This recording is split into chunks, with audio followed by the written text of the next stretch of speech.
defendants object to court's November 14, 2025 order docket 291 scheduling a closed-door status conference on defendant's joint motion to disqualify, dismiss indictment, vacate schedule order, reopen pretrial hearing. Supporters of Lil Durk reportedly issued death threats toward both the judge and the prosecutor.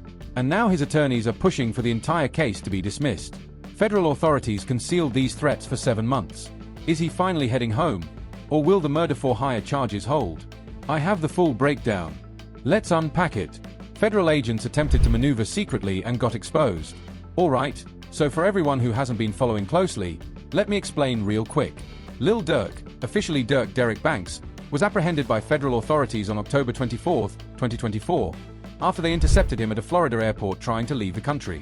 Prosecutors allege he orchestrated an entire murder-for-hire plot that occurred on August 19, 2022, at a gas station near the Beverly Center in Los Angeles.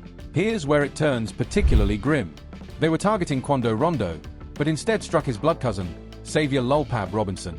According to the feds, this was retaliation for the killing of King Vaughn in November 2020, which involved an altercation with Quando Rondo's associates in Atlanta. He's 32, a successful rapper, and a Grammy Award winner. Federal authorities say Lil Durk is also behind an alleged murder-for-hire plot. Wow, guys.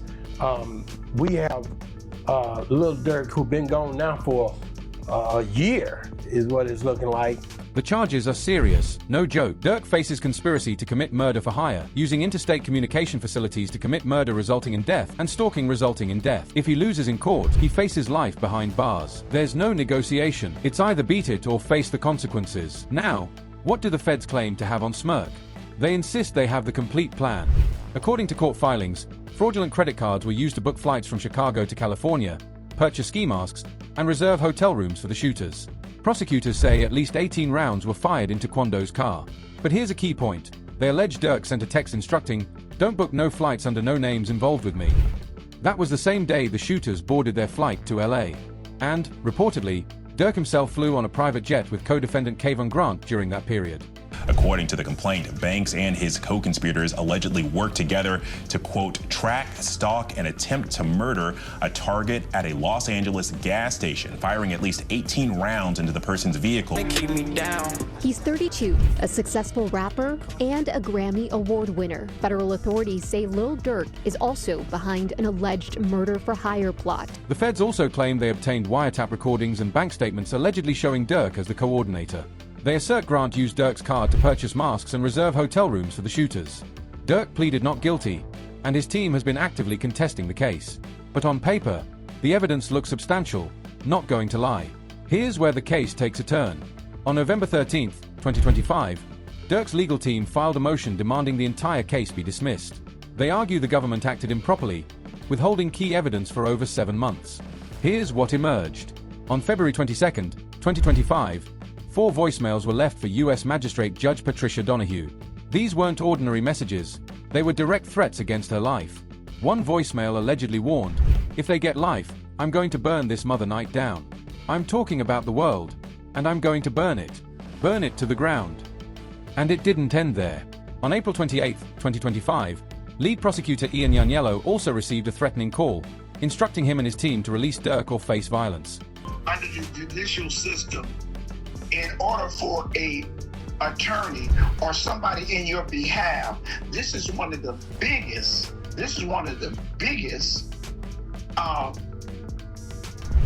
fights in California history in the federal jurisdiction.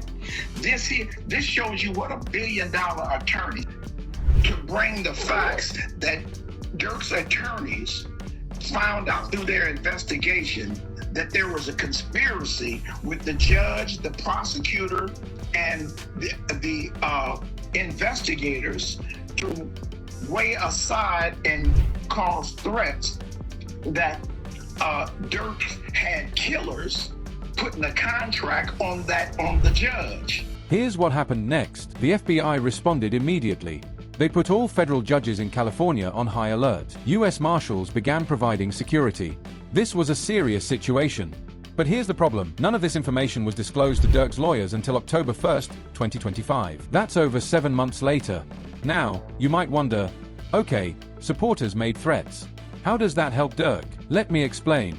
Judge Donahue presided over a bail hearing on May 8, 2025, where she denied release. But at that time, she was allegedly receiving death threats linked to Durk supporters, and the defense wasn't notified. Durk's lawyers argue this created a conflict of interest. They claim the judge could not be impartial, and if they had known, they could have requested a new judge. But they were kept in the dark, and now contend all rulings from that period are compromised. So when they found out about it, and they did not, this has been going on for the last couple of weeks, I guess. And when they found out about it, and they presented it to the court had hid it and not said anything about it to the defense. So that means that if a judge is being threatened by a defendant, in all actuality, he should, what they call, recuse himself, get off the bench, and let another judge take this over. In their 25-page motion, Durk's attorneys laid out their argument. The fairness of criminal prosecution relies on transparency and neutrality. Here, both were allegedly compromised federally. These breaches strike directly at due process and the constitutional right to appear before an impartial decision-maker. They argue dismissal is the only adequate remedy. They aren't just requesting a new judge. They want the entire case thrown out, or at minimum, transferred to a different district with fresh judges and prosecutors. That is how severe they believe the violation is. But the prosecution didn't remain silent. They labeled the motion frivolous and extreme, saying threats were disclosed as soon as the investigation concluded. They claimed they acted to maintain the integrity of the case and followed proper procedure. Yet, this is where questions begin to emerge. The prosecution is also requesting an anonymous jury, citing these same threats as evidence that Durk supporters were trying to intimidate anyone connected to the case. On one hand, they argue the threats aren't that severe, just overzealous fans talking reckless. On the other, they use the very same threats to justify keeping the jury anonymous and adding heightened security measures. Prosecutors wrote in their filing, defendant supporters have already attempted to intimidate individuals connected to this case. They portray Durk as someone with a dangerous network capable of reaching federal officials. A hearing on this motion was scheduled for November 18, 2025, before Judge Michael Fitzgerald at the LA Federal Courthouse. And let me tell you, it's going to be intense. Legal analysts nationwide are watching closely because situations where death threats to a judge are concealed from the defense don't happen often. So we got some stuff to get into because, bruh, what the hell? The feds decided to respond, then the judge responded, then turn around, Drew already on their heels like, y'all can't even do this until something else happens. Most legal experts say getting the entire case dismissed is unlikely. Federal courts usually favor the prosecution, and judges are reluctant to throw out entire cases over procedural mistakes. But transferring the case to a different district is considered more plausible. Having all Central California judges recuse themselves could also happen. The trial is currently set for January 20th, 2026, but that date could be delayed depending on the motion. If Durk's team succeeds in moving the case, the landscape could change entirely. The streets are talking, and the evidence is mounting. Before we dive into the current state, it's important to review Lil Durk's criminal history to understand how the feds are framing this prosecution. Durk has faced legal issues since his youth. In 2011, he was arrested for gun possession during a shooting investigation and served 3 months. In 2012, he pled guilty to aggravated unlawful use of a weapon and served another 3 months. In 2013, he was arrested again for possessing a stolen burner phone and spent 43 days in custody. In 2014, he faced another gun charge while on probation, which was later dismissed. The most serious prior charge came in 2019, when Durk and King Vaughn were charged with attempted murder in Atlanta following a shooting at the Varsity restaurant. Those charges were ultimately dismissed in 2022. But here's the twist. In September 2024, just weeks before this federal arrest, Durk's entire criminal record was expunged. He had cleared his past legally, only to face federal murder-for-hire charges shortly afterward. Here's what the government claims happened. According to the indictment, the case stems from an ongoing feud between only the family and the crew affiliated with Quando Rondo and NBA YoungBoy. King Vaughn was killed on November 6, 2020, outside a hookah lounge in Atlanta. The shooting occurred during a confrontation between Vaughn's associates and Quando Rondo's crew. Timothy Leaks, known as Lulim, part of Rondo's security detail, allegedly fired the shots that killed Vaughn. Charges against Leaks were later dropped in 2023. Prosecutors claim Durk sought retaliation, allegedly placing a bag over Quando Rondo's head and using F resources to fund an entire retaliatory operation. You wouldn't tell somebody to not book a flight under your name if you thought that they were going to do regular old business. If you thought they was going to LA to do a meeting about you and your next album, you wouldn't tell them to not do it in your name. You would only tell somebody don't book no flights under no names involved with me. You only say that to somebody who you know is about to go do something illegal and you don't want yourself involved with it. Fast forward to August 19th, 2022. 5 individuals booked flights from Chicago to Los Angeles on one-way tickets purchased with F-affiliated credit cards. That same day, Durk reportedly traveled on a private jet to California with Kayvon Grant. That evening, the shooters and 2 vehicles tracked Quando Rondo to a gas station near the Beverly Center. At least 18 shots were fired at his car, killing his cousin, Xavier Lulpab Robinson. Rondo escaped unharmed. Grant allegedly used Durk's card to purchase ski masks for the shooters and pay for their hotel rooms. This is the paper trail federal prosecutors are relying on heavily. Durk isn't the only defendant named in the indictment. 5 other men were charged: Kayvon London Grant, Murder DeAndre Dantrell Wilson, D.Y. Keith Jones, Sleazy David Brian Lindsay, Boom, and Asa Houston Boone Moe. Lil Durk's federal case just hit a whole new level of chaos. So authorities are now requesting an anonymous jury after alleged threats against a judge and prosecutor. Prosecutors say the rapper tried to destroy an Apple Watch in jail to cover his tracks, and he's now being accused of allegedly taking out hits on his own O-Block associate. And this is where the situation turns particularly intense for Durk. Word is circulating that federal authorities have a key cooperating witness. The identity of this informant remains sealed, as the government keeps witness names confidential until trial. But reportedly, this individual has altered their story multiple times. Court filings indicate the witness initially claimed there was no bounty and that they acted under duress. Then, the narrative changed, asserting that a bounty existed and that co-defendant DeAndre Wilson stayed in Los Angeles to collect and distribute the funds. The defense argues this second account contradicts documented evidence, which is why the government removed references to Wilson paying out a bounty in the superseding indictment. This is significant. A major witness altering testimony can either undermine the prosecution or provide critical material for cross-examination. Now, let's address an issue long debated: the use of rap lyrics as evidence. In the original indictment, prosecutors cited lines from Durk's songs Wonderful Wayne and Jackie Boy as proof he was celebrating and profiting from the killing of Lul Pab. Authorities contended these lyrics demonstrated Durk's involvement and bragging. Durk's defense immediately countered, showing the tracks were recorded 7 months prior to the shooting. They submitted file-stamped audio and producer testimony confirming this. Unless Durk possesses clairvoyance, the lyrics could not reference that specific incident. However, there was no screams in it. What the government said is, look at these lyrics.